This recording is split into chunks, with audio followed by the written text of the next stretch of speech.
This is WWE superstar Drew McIntyre, and you're listening to the WWE Podcast.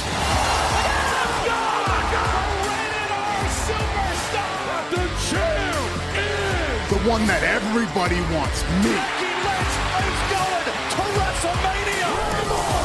Claymore! Austin 316 says I just whipped your ass. This is my iron. You're going to acknowledge me.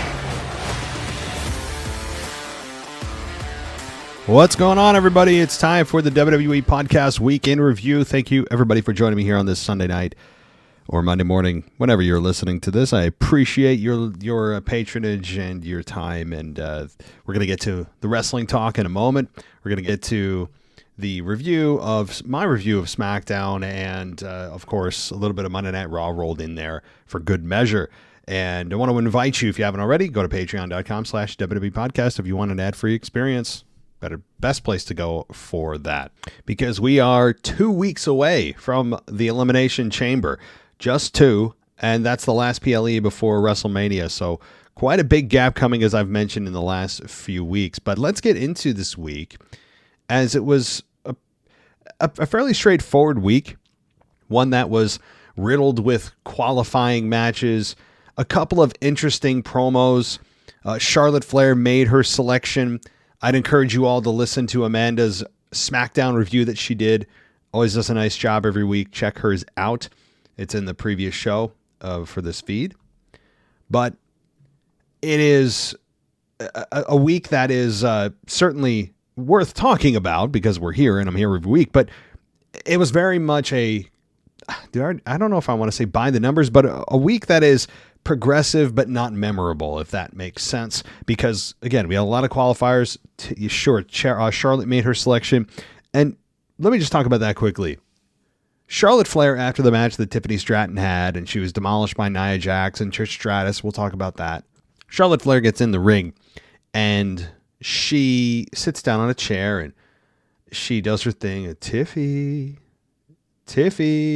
and ends up telling her, the Queen chooses you for WrestleMania. And hilariously, one of the announcers, I can't remember who it was, said, "This is the match that we've all been waiting for."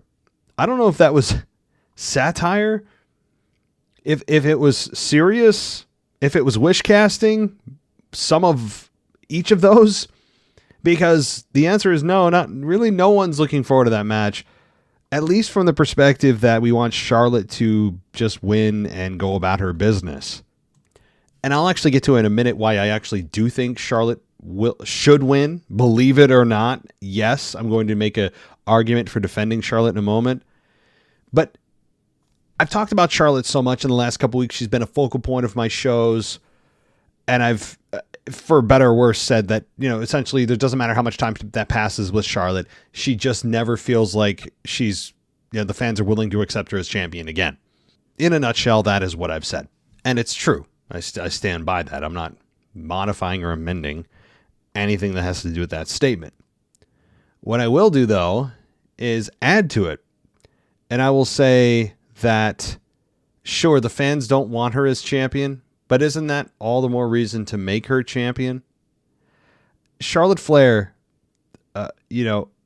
she feels like time has passed her by. Like, the women's division clearly doesn't need her anymore. Much like many, think of who's there. Of the original 4 horsewomen, Bayley's the only one left standing. Sasha Banks is gone, i.e. Mercedes Moné. Becky Lynch, she may be close on her way back, but no one's chomping at the bit to get her back, I have to be honest. We have Charlotte Flair, and now you have Bayley. Bayley, I will say, even though she's there, doesn't feel like she's really there. It's weird. It feels like she's just there. And she was, by the way, I don't know if it was a NBA game. Might have been a NBA game. She was recently introduced there as a WWE legend. Take it easy. Okay. Take it easy. Is she a Hall of Famer? Yeah. Is she a legend? No.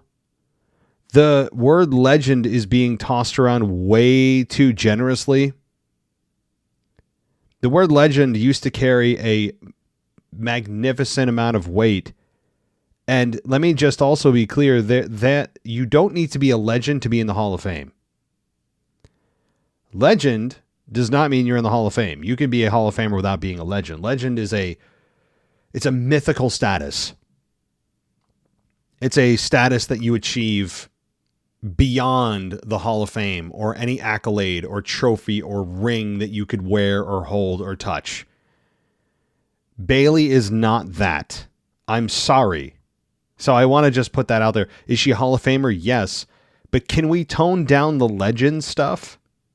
Let me ask you guys, do you think Bayley is not a Hall of Famer? I think we can all pretty much unanimously agree Bayley is a Hall of Famer. Do you guys think Bayley is a legend? When you think of legends, how many female legends are there? The majority are men. There's no doubt about it. But when you hear legend, you actually don't assimilate legend with the female sex most of the time. Not because there maybe aren't any, but most of them are men. That doesn't mean a female can't be one. In fact, I would say the closest that you have to legends in WWE that have ever existed, maybe Trish and Lita. They're, in their time, and Trish continues to add to that. I mean, Sable. I mean, are we going to go to Sable, the sex symbol? Are we going to say that you're a legend based on your sexual prowess? I hope not. Who's a legend here? Who is a female legend? Not Hall of Famer. And what you first need to do is define what legend means to you. So, interesting question. A little bit of homework for you guys. Not saying there aren't any, and it's a subjective answer. So my answers aren't right, yours aren't right, everybody's all right because this is a opinion-based matter. So it's just a hell of a question. When I heard that Bayley was introduced as a WWE legend, I'm thinking, in what world? Hall of Famer? Yeah. She is. And I say that fairly confidently. Yes, she is. But legend? No. Bayley is not a legend. There. I just wanted to say that. Now, back to Charlotte. Back to Tiffany Stratton. Charlotte Flair, I think, should win the Women's Championship. Now, I've made the case that she should not win both. I don't need a winner take all with Rhea Ripley and reuniting the Women's Championships. No. They made the brand split. They created a WWE and World Championship for both men and the women. Let's not fool around with that again. Keep them separate. While it would be hilarious that they put the belt on Charlotte or belts on Charlotte, it's going to come at the cost of really screwing up the lineage of the existing championships. It would also create some confusion and really undermine the confidence of fans when you create a championship or split the belts or whatever, that you're going to maintain that. It creates, I think, a little bit of kind of ambiguity or distrust among fans. It's just, are we going to do a brand split or are we not? I don't think there's any real need to have Charlotte win both belts. It'd be hilarious, yes, but the downside is greater than the upside, I think. However, I would actually have her beat Tiffany Stratton. I understand Tiffany's just getting going. I understand that the focus is much more on her than Charlotte, at least for the future. But we still have Charlotte in her prime. I am not going to pretend I didn't say that Charlotte has overstayed her welcome no matter how many times she's been here, and I stick by that. No matter how long she takes off, 4 years, 5 years, 6 years at a time, and she comes back, it's just never enough. Charlotte has already worn out all of her lives in WWE in terms of fan acceptance for her as, being excited to come back. Fans just don't seem to be super excited when she comes back because Charlotte has just done everything there is to do. And we've seen every version of Charlotte there is. She was champion, it seems like, her entire career. 14-time women's champion. Maybe it's close to that number. So it's just, there's not much for Charlotte left to do, and that's what it feels like. So what I would do is have Charlotte Flair win the belt from Tiffany Stratton. I don't care if it's by hook or crook or straight up, and have the fans absolutely melt down. Meltdown. I want the fans to lose their minds. That's what I would do. WrestleMania doesn't need to be about pleasing the fans all the time with a happy ending. It doesn't. It can be about heels winning. Not every match, and generally it should be about babyfaces overcoming adversity and finally climbing the mountain. Yes, generally I think that's true, but to throw in one of these in here and have the fans lose it. In fact, I think it would get the fans behind Tiffany even more than they have behind her now. Even in a loss, I think Tiffany would be more suited and better suited to lose the match to Charlotte, drop the belt, and then have her chase Charlotte. Because Tiffany Stratton, I mean, people would rally behind her like never before. Because everyone, everywhere, is tired of Charlotte anywhere near sniffing a championship, much less just having her back on the roster.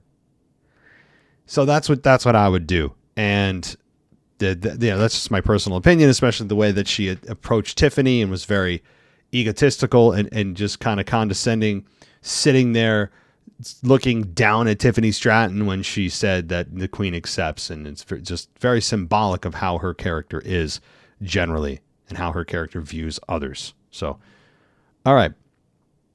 If you hear background noise, guys, it's extremely windy here. I'm hoping I don't lose power. So if you hear kind of like a whooshing or buzzing in the background, it's probably the wind outside my window. It's crazy. All right. So let's go a little bit over the SmackDown show in general here. We had Vic Joseph. That was the other guy. He was filling in for Joe Tessitore. Again, I'm not a big Vic Joseph fan, for the record.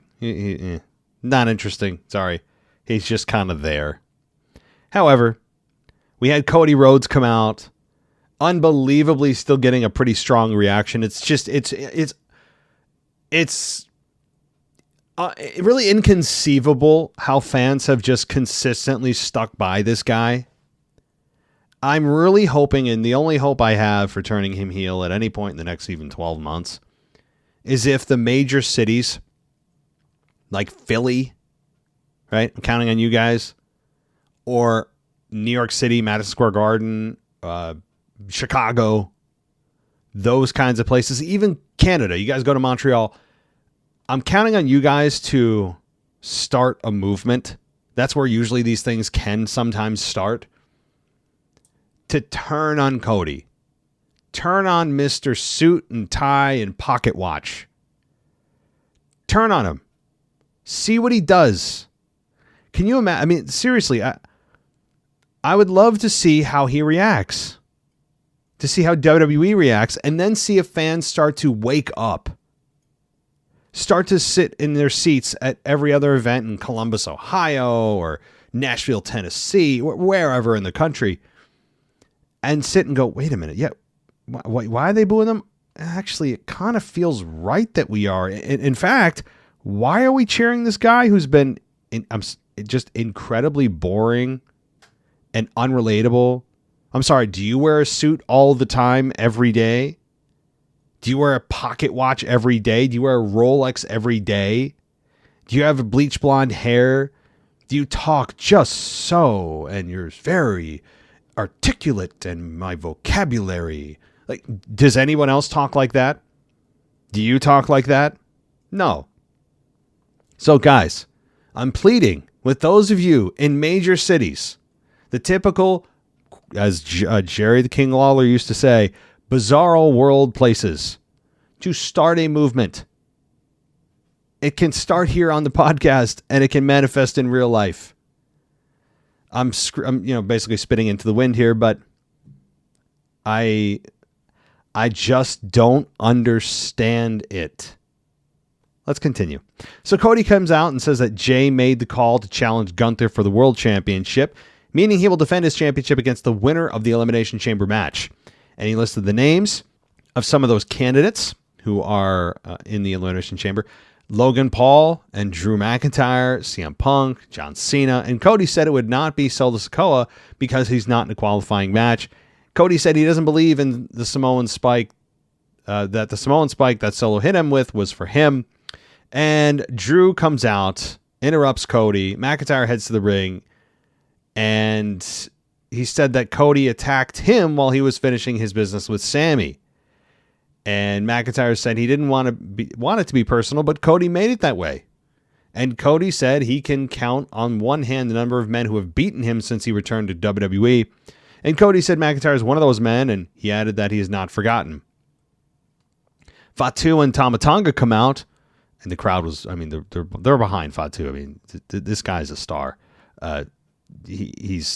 Boy, I'm excited for what they've got Fatu to do in the future here. So he comes face to face with McIntyre, Fatu that is, and he said McIntyre already has his spot in the chamber. Fatu said he would be all gas and no breaks tonight and plans to dog walk Braun Strowman and Damian Priest to earn his way into the Elimination Chamber. Fatu said he will bring home the WWE Championship to his family and said it never should have left. McIntyre then played up to the fans wanting to see him and Fatu fight, but it's not going to happen because I have my spot in the chamber already. And he said, Cody, I think he wants to talk to you, as McIntyre exited. Fatu then walked around and eyed the belt, and Cody and Fatu were distracted by a vehicle arriving on the Titantron. It was Solo Sikoa. Fatu told Cody that if anyone will speak to Solo, it will be him first with some family business, and Cody told Fatu he could have the first word, but he'll sure as hell get the last. All right, so solid opening segment. Yeah, again, nothing that's earth-shattering or crazy, but continues to push the idea of tension between Solo and Fatu, which would intensify as the show goes on, and we'll talk about that. Drew McIntyre being smart and saying, I've already got my spot in the chamber. Peace. I'm out, guys. Smart. This guy is just truth and smart. I love it. Everything about Drew McIntyre. I do.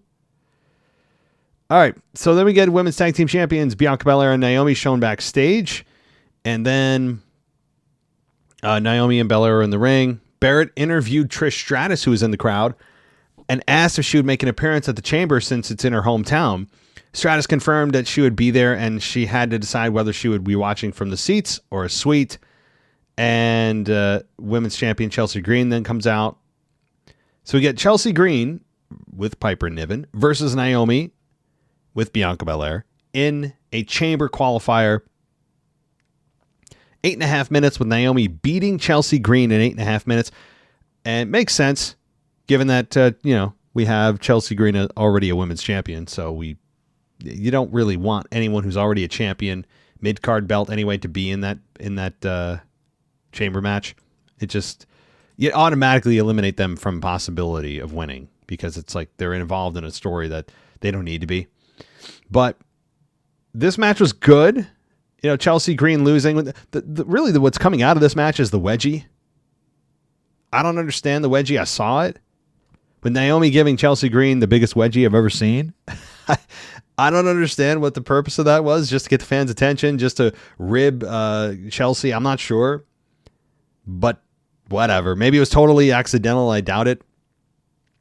But that's the big news coming out of it. Not Naomi winning and qualifying for the chamber, but rather that she gave Chelsea Green a wedgie.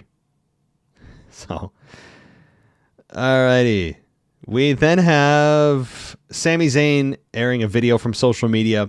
He said his neck isn't doing well. He said he has nerve damage and has been seeing specialists. He said it's been tough to come to terms with what's happened between him and Kevin. And Zayn said their turns on one another have become a joke. But this one's different because Owens tried to end his career with a package pile driver, and Zayn said he doesn't know when he'll be cleared, but he and Owens will go at it once he is. And Zayn said it won't be fun and said he'd see Owens soon. So, fine. This is kind of what I expected. I was looking for something to be different about this rivalry this time around since we've seen so many, and Zayn acknowledging the fact that they've turned on each other so many times it's become a joke, and that's true. So thank you for acknowledging that. They're not pretending this is the first time that they've turned on one another or that someone's shocked, right? And he's trying to differentiate why this turn is different. And I think that that's the key here, is that it's not just a regular turn, that it's one that could have ended his career or his life. Maybe he should bring that up too. Now, Owens has done some brutal turns on Owens. Owens has done some brutal turns on Zayn with the power bomb on the apron. I remember that. I think it happened in NXT or maybe even in the main roster. He's done some brutal ones, but this one, yeah, sure. The pile driver on Zayn is, yeah, that's how you should differentiate this turn. It's not just, yes, it's a turn. Yes, we've seen it multiple times, but the key here is how it was done and what the intent was meant for Sami Zayn to be, and that's paralyze him. Just devastate his career, his livelihood. That is what he should focus on as to why this one's different and why fans should actually care about the 80th turn for these two. So it looks like WrestleMania. Boy, WrestleMania, and I think I brought this up as a topic on my last show or 2-3 shows ago. WrestleMania 41, I don't want to say boring. That's a little unfair. It feels underwhelming, just generally. So, I mean, I don't think it's going to be a bad WrestleMania. It just feels like things aren't coming together for the matches that the fans really want for WrestleMania yet. I mean, again, no Rock, no Brock, no legends here seemingly coming out other than John Cena, who was already announced many months ago. Okay, Motor City Machine Guns, Alex Shelley and Chris Sabin took on Los Garza, Angel Humberto. And this was only a 7.5 minute match, which I wish actually went longer, but this ends with Motor City Machine Guns winning. And the finish was Angel performing a moonsault onto Shelley at ringside, and Humberto went in the ring, or rather an in-ring moonsault on Sabin. He put his feet up. Sabin dove through Shelley's legs and hit a suicide dive on both guys. And then the Motor City Machine Guns followed up with Skull and Bones on Humberto, and Shelley got the victory. Good match. Wish I had more time. I mean, that's really all I got to say about that. It's a match that you seemingly could have got 15 minutes out of easy. Easy. But good. It's a quality tag team match. Something that you don't see enough of. And it didn't seem, from what I understand, it doesn't seem like anything was on the line here. That doesn't happen too often either. It's usually all about tag team gold. So that was nice. Believe it or not, WrestleMania is 64 days away. What? When I saw that now that I read this, it's 62 days away. How is that possible? Wait till you see how quickly it goes between Chamber and Mania. I know it's a crazy amount of time in wrestling world, at least to what we're conditioned to be being used to between PLEs. I'm telling you, this time between Chamber and Mania is going to fly by. Okay, so Fatu and Tonga stormed through the backstage area, entered a locker room where Solo was seated and dressed in black, in white with black gloves. And Fatu demanded to know what was happening. Sikoa said he needed time away after losing the Ulafala to Roman. He hadn't been himself. He let the family down. He said he's okay now and ready to take over the business. And Fatu didn't really say much. He turned and left and Solo grabbed Fatu and said, "I love you." And they left. So isn't that something that Solo said before he turned on Jay? So careful with that. Remember, I could be totally misremembering this. Didn't Solo say that to Jimmy or Jay or both or someone else right before he dismantled them? He could have. So that could be a warning sign. All right. Nakamura comes out. Yes, we still have a U.S. champion, by the way. And LA Knight comes out, spoke from the stage area. He accused Nakamura of playing two lies and the truth. And Knight said Nakamura was truthful when he said he was hiding in shadows, but he was lying when he said he prayed for a challenge and a warrior to test him. Knight walked to the ring while recalling Nakamura cheated to beat him the last time they met. And The Miz comes out, interrupts Knight, and Miz asked the fans if they're still going for Knight's shtick, and he said he was wrong when he said a year ago that Knight was a fraud, but the WWE Universe is still eating out of the palm of his hand. Miz said he proved that the fans were not educated, and Miz said the fans are not smart, they're basic, and asked the fans if they know who is worthy. Knight cut him off and assumed that the Miz would declare himself worthy, and then ran through the list of things Miz usually boasts about, which is main eventing WrestleMania with John Cena. And Knight said the Miz has been saying those things for 10 years and suggested that the Miz take a page out of John Cena's book and start a farewell tour, because if everyone is ready for him to go away. And Miz said he can't believe he was crying on national television. And he recalled Knight saying last week that it's okay for men to cry. That was a nice line. Knight confirmed that he thinks it's okay in the right situation, but Miz is at the top of the list of crybaby bees. Trying to keep it PG here. And then it gets a little weird. It's like the LA Knight lost himself a little bit, and he said that the title needs him and he'll make it shine. And Knight says Miz sucks and called him. It's like he lost himself here, and you could tell he was laughing as kind of a nervous tick. He called the Miz an impotent dork. Has anyone ever said those two words together ever in human history? I mean, I don't know. That was a bit of a kind of a lame zinger from Knight. Not the greatest. But Miz then charged Knight, who set him up for a BFT. Miz slipped away. And Nick Aldis came out and said that Knight and Miz were looking for a fight, and Nakamura is looking for a challenger. Aldis booked Knight versus Miz in a match right then and there. The match lasted 10 minutes with Knight beating the Miz. After the BFT, he went to the ropes, did a double jump elbow, and got the 3 count. After that, though, Knight stood on the ropes, looked down at Nakamura. Nakamura comes in the ring. He took his belt off, held it up. Nakamura went face-to-face with Knight. So we're back to, yes, LA Knight and Nakamura challenging for the U.S. title. I don't know why we're going back to this so soon. I'm okay with it. You know what?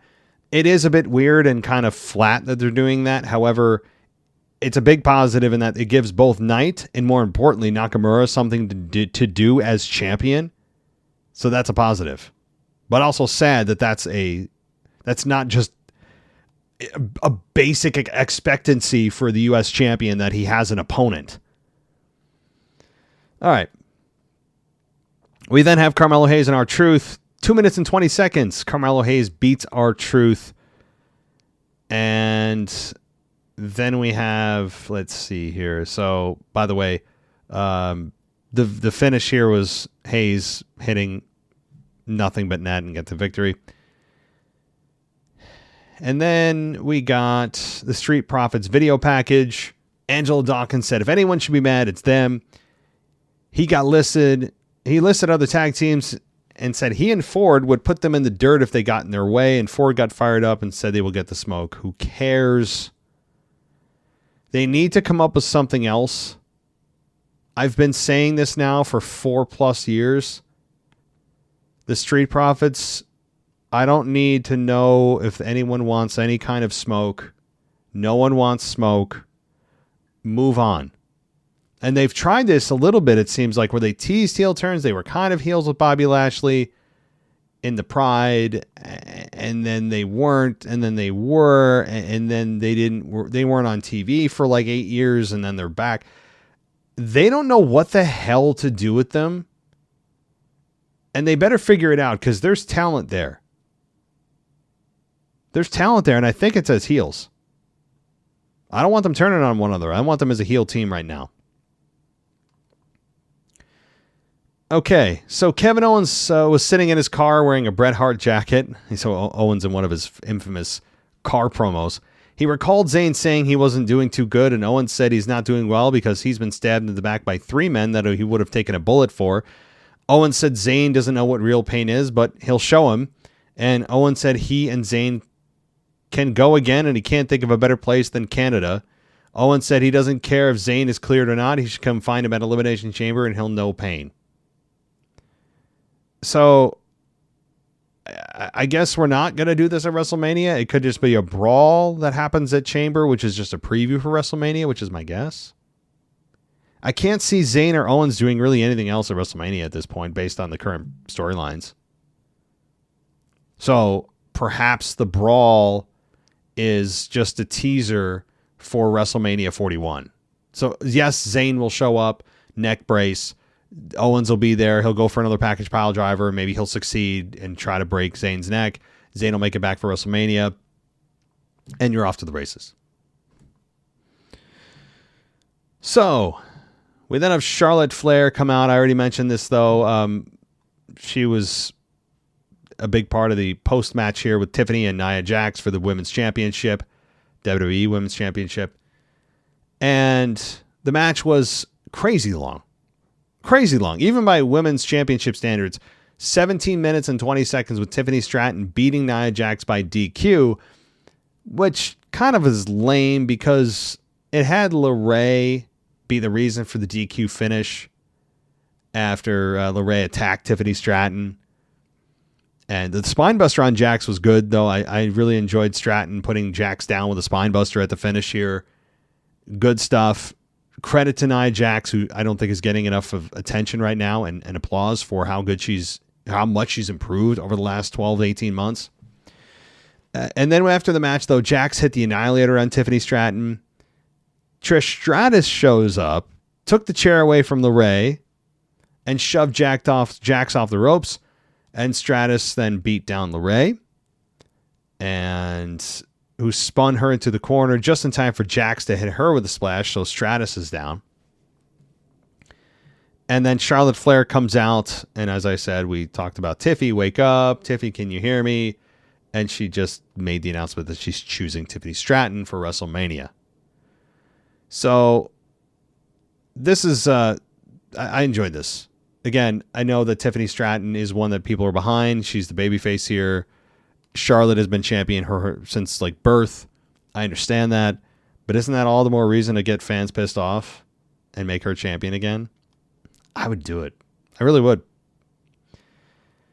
Okay, so Nick Aldis was on the phone in his office when Bianca and Naomi come in, and Aldis thanked them for coming and said they received an anonymous tip and cell phone video. Aldis played the footage and showed Liv Morgan and Raquel Rodriguez walking in the distance while Jade was being loaded into an ambulance. Naomi said she told Belair. Aldis said they didn't know anything yet. He would call Adam Pearce to figure out the next step, and Belair said she didn't need to do that because she and Naomi were going to Raw to take care of Morgan and Rodriguez themselves. I don't understand here, by the way. How does Liv Morgan and Raquel walking outside the building together make them guilty? How does that make them guilty after she was put in an ambulance? That doesn't prove anything. Doesn't prove anything. Other than, okay, I guess we've got new players on the field, but not even real suspects.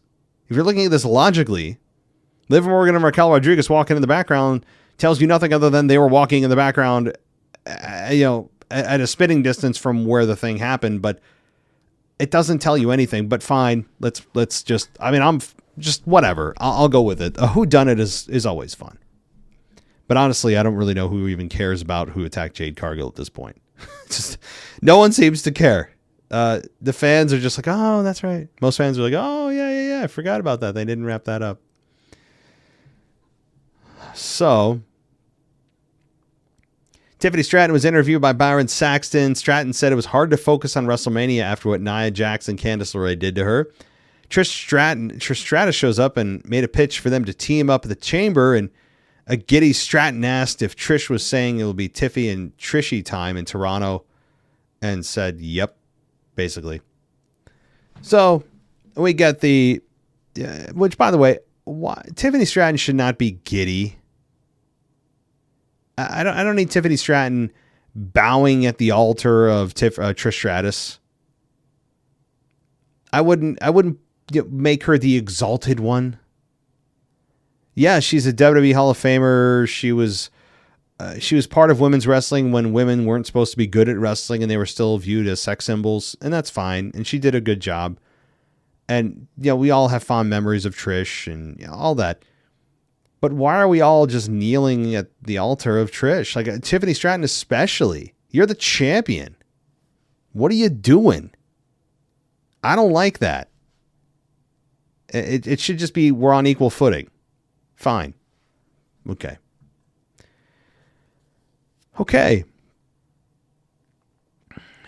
So we then have...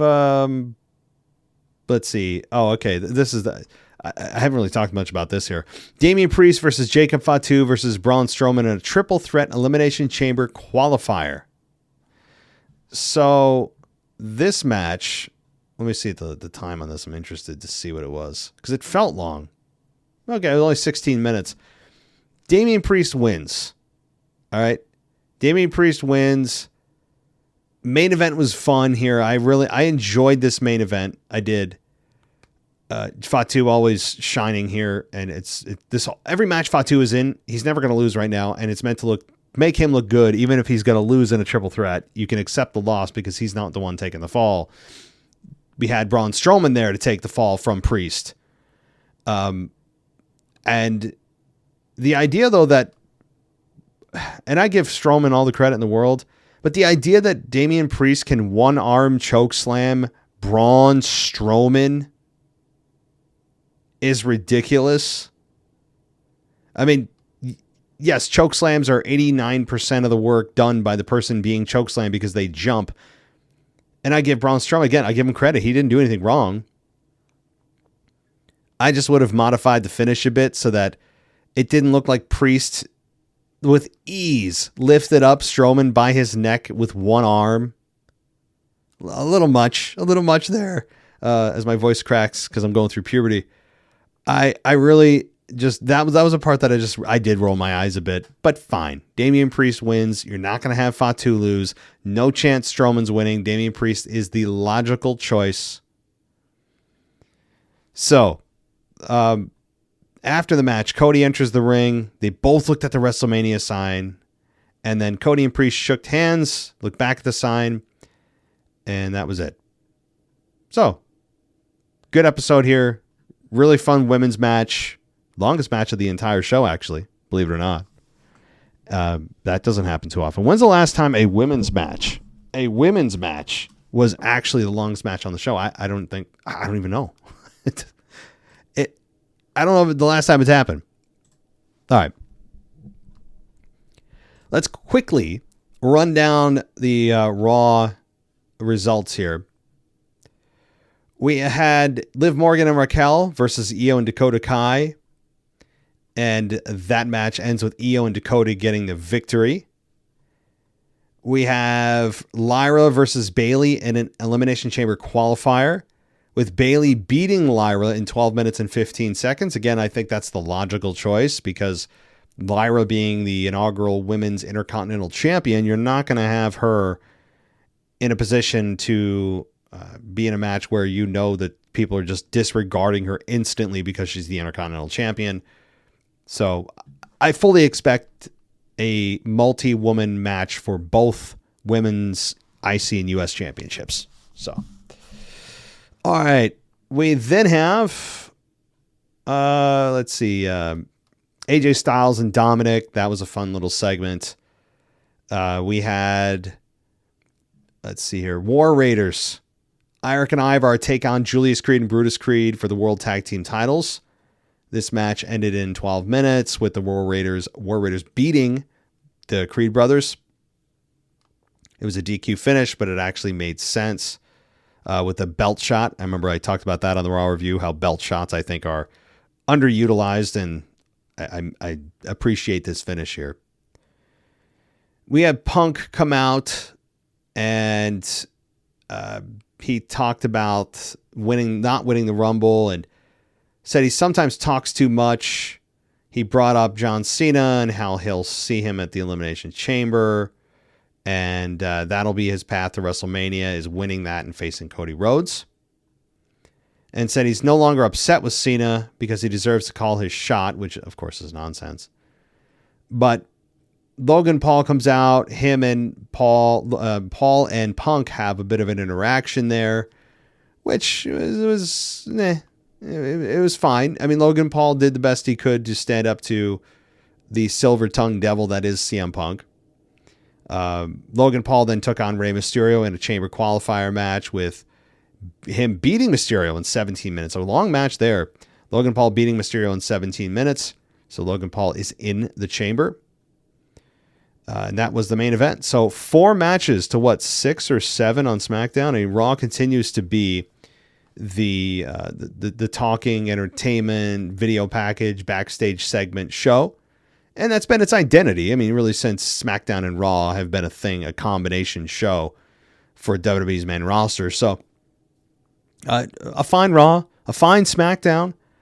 Again, the theme that I talked about at the beginning of the show, it's nothing that'll blow your socks off, but a show that progressed things forward. And you know, we've got 2 weeks till the Chamber, so I expect a similar show feel for next week when we're talking here in This Week in Review, where, okay, cool. Nothing earth-shattering, nothing even in a few months or 2 weeks you'll probably remember, but one that is integral to the story they're trying to tell moving forward. That's what I think we'll feel. And then, of course, after the Chamber, all bets are off. Chamber is its own animal because that's really one of their final big places to set the WrestleMania card. You don't have to have it totally finalized, but you need to have at least the massive main events set, your championship matches set, at least your top championship matches set. Your IC and US championships for the men and the women. Of course, you can finagle with those as you get closer. If you want to have a legend match and have a legend interfere, they can come back at any time. I don't think that that's happening this year, but I could be wrong. What's most interesting to me, though, is with all these moving parts in the top of the card, with Drew, with a returning Randy Orton, Sami Zayn, Kevin Owens, Punk, Rollins, Reigns, Cody, all the different combinations and variations you can have with them. And I'm sure you've heard the rumors of triple threat title matches and, you know, CM Punk versus Rollins versus Reigns and CM Punk versus Cody versus, I mean, all the different things, and Rollins Reigns one-on-one. That's the fun part of this is, yes, the rest of the card is important, and I have respect for the rest of the men and women on the card, but the top of the cards, I'm sorry, it's what sells the money. It's not a secret. I'm not spilling anything that anyone doesn't know, but it's about those combinations of guys like Drew and Fatu, and like, what are they doing in Mania? What are they doing? And who's going to be facing Cody? And if they face Cody, could Cody lose? Is there any chance now that he's been champion for a year that he could lose? I think that finally, if you're looking for Cody to make a change or WWE to make a change, I think WrestleMania 41 is the first real spot. And I've said this a year ago.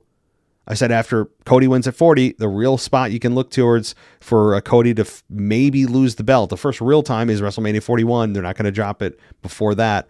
And here we are. So we can start to finally look and go, maybe they have Cody drop it. Because let's face it, he's been boring. God, he's been boring. He's boring me to tears. Is a little bit of bias that I don't like his character? Yeah, but anybody that's out there that like cheers Cody, and apparently there's a lot of you. I hear you every week. I see you every week in these arenas. Unless you're being put some kind of spell by the Sanderson sisters, there's a reference for you if you understand that one, then I don't understand what you're doing. If why are you cheering this man? What gets you excited about Cody Rhodes? Not even, to me, honestly, how about this? I'll rephrase the question from why do you like him or support him to what gets you excited about Cody Rhodes? Why are you excited about him? You're cheering for him. You're expending energy voluntarily out of your body to show your support and love and admiration for his character. But what are you thinking about specifically that gets you so excited to see Cody Rhodes? Is it just his music? Is it because he says the name of your city? I don't understand. I don't know. I don't get it. But to not belabor that point and circle back, the top of the card is crazy. yes, you have the world championship locked in, Gunther versus Jay. Most people kind of just look the other way and go, oh, okay, we'll watch. It'll be fun. Jay will probably win. Like, that's how most people feel. It's not an exciting WrestleMania for Jay or Gunther, I have to say, even though Jay will probably be anointed, which I don't agree with. It's not exciting for the world championship. It's not an exciting WrestleMania. Unless something changes, even if the match is kick-ass, it's not going to change really how I view this, because it is what it is. They have their plans, and apparently they're going with them. But the WWE Undisputed Championship is the one that, with all these moving parts, okay, whoever doesn't win the Chamber, could they potentially insert themselves into the match with Cody and ex-winner? Does Punk cash in his favor to get Heyman to get him into the match? What is Punk's favor? And I've said it better be something that Punk can't do on his own. And there's a lot Punk can do on his own. And then what about Roman? Is it Roman and Rollins? Is it Randy turning on Cody and inserting himself in? Is Randy going to attack Kevin? That's my guess at Chamber. Is it Randy versus Kevin versus Zayn at WrestleMania? I mean, so many things. So many things. And actually, if you want to get excited about WrestleMania, I think that's the place you focus is. Even if you don't have the person that you want win the Chamber, all these other matches with these top guys that they're going to do something with is exciting. It's exciting. That's where I would focus my energies. If you're looking at this WrestleMania and kind of underwhelmed by it, a little bit bored by it, that's what I would do. Also, give the storylines a chance. That's what I would say too. You'd be surprised how sometimes all of a sudden you're interested and invested in a story you never thought you would be.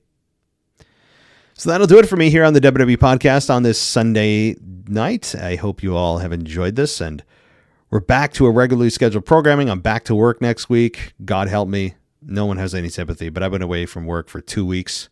Longest I've taken since my kids were born. And again, no one gives a damn because everyone's got their own jobs and own problems. I understand that. No one cares because everyone's focused on their own lives. But I looked at my email and I've been trying to get rid of crap and get through all the nonsense. I still have 230 emails. And after me still cleaning things out over the last 2 weeks, it's just like, oh my God. And I left with 5 emails unread. So that's the part. That's the one thing about being on a vacation is trying to mentally also be on vacation, because you are tempted, since many of us have access to our work email through our phones, whether it's a work issued phone or your personal phone, you can look on Outlook or your mail app. It's just like, damn it, I got to stop doing this. Because then you never really leave work. That's the problem I have. I'm just looking at all this stuff. I'm like, oh my God, right? Because you just feel the cloud of despair on the horizon. You look out into the distance over the horizon and you see these dark clouds forming. And instead of just enjoying where you are, you're focused so damn much on what the storm is going to be like. I don't know. It's a flaw. It's a character flaw among many that I have. So anyway, no one cares because everyone's got their own jobs, but I think some of you can relate to that, perhaps. All right. If you guys want to subscribe and get everything ad-free, patreon.com/WWE podcast is the place to go. You can subscribe also on Apple. Apple has an ad-free feed, as well as Spotify. Spotify is connected to Patreon, so keep that in mind. Spotify should offer you an ad-free experience. Search the WWE podcast. The ad-free feed is there, or should be there, on my page. So that'll do it, everybody. I'll be back on for Tuesday on my Monday night review time slot, as always. And tomorrow I might throw some nostalgia out there. It's been a little hot minute since I've thrown a nostalgic episode out there from yesteryear. So I'll perhaps do that tomorrow night. So everybody, thank you so much for joining us here on this Sunday, and I'll talk to you next time. Thanks for listening to the WWE Podcast. Don't forget to subscribe on your favorite podcast app so you don't miss a show, or head to WWEpodcast.com. And for all of these shows ad-free, head over to patreon.com/WWE Podcast. Until then, we'll see you next time.